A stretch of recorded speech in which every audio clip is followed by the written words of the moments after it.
Mirë se erdhe në botën ku askush nuk është i pafajshëm. Sekrete shqiptare, vendi ku rrëfimet më të thella, më të ndaluara dhe më të pathëna të shqiptarëve marrin zë. Na bëni subscribe për histori të ndryshme.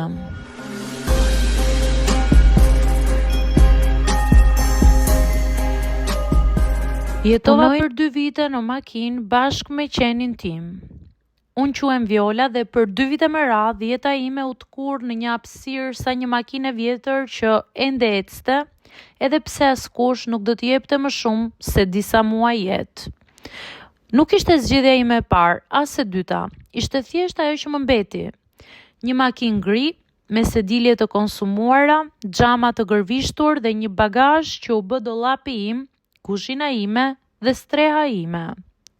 Me mua ishte vetëm qeni im Luna, e vetmja qenie që nuk më pyeti kurrë pse arritëm deri këtu.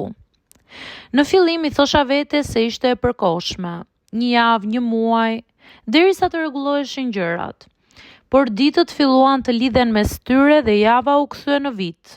Makina u bë shtëpi, rrugët u bën oborri im, qielli mbi xhamin e përparëm u bë tavani im.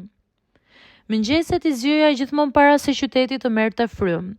Dritat e rrugëve ende ndiznin asfaltin ndërsa unë shtrihesha ngadalë që të mos zgjoja Lunën. Ajo flinte e mbështjell pranë meje, gjithmonë në sediljen e pasme. Hapja derën me kujdes, ajri i ftohtë më godiste fytyrën dhe për disa sekonda ndihesha sërish njëri dhe jo hije. Ushqimin e roja në kuti plastike, ujin e mbushja në pika karburanti, tualete publike, burime që i mësova përmendësh. Mësova të laj dhëmbët me shishe, të rregulloj flokët pa pasqyrë, të jetoj me pak. Luna u mësua shumë shpejt, ajo kurrë nuk u ankua. Më shikonte me sytë e saj të qetë sikur të më thoshte, edhe për sa kohë do të rrim këtu? Makina ecte, dhe ne ecnim me të. Ndëronim qytete, ndëronim parkingje, fusha, rrugë dytësore ku askush nuk pyeste pse vallë një makinë rinte aty për ditë të tëra.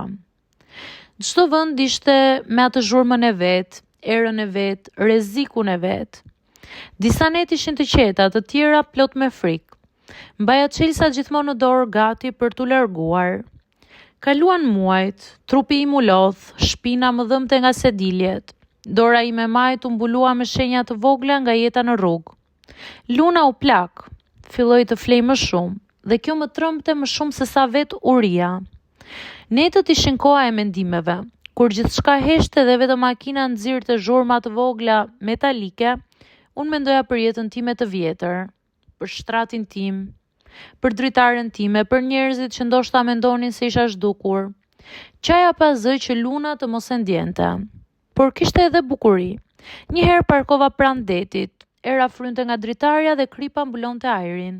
Luna vrapoi në rërë sikur të kisha harruar gjithçka tjetër.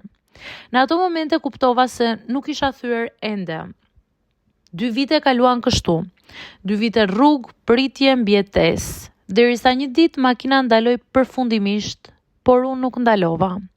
Sot kur e kujtoj atë kohë, nuk e quaj më vetëm varfëri apo humbje.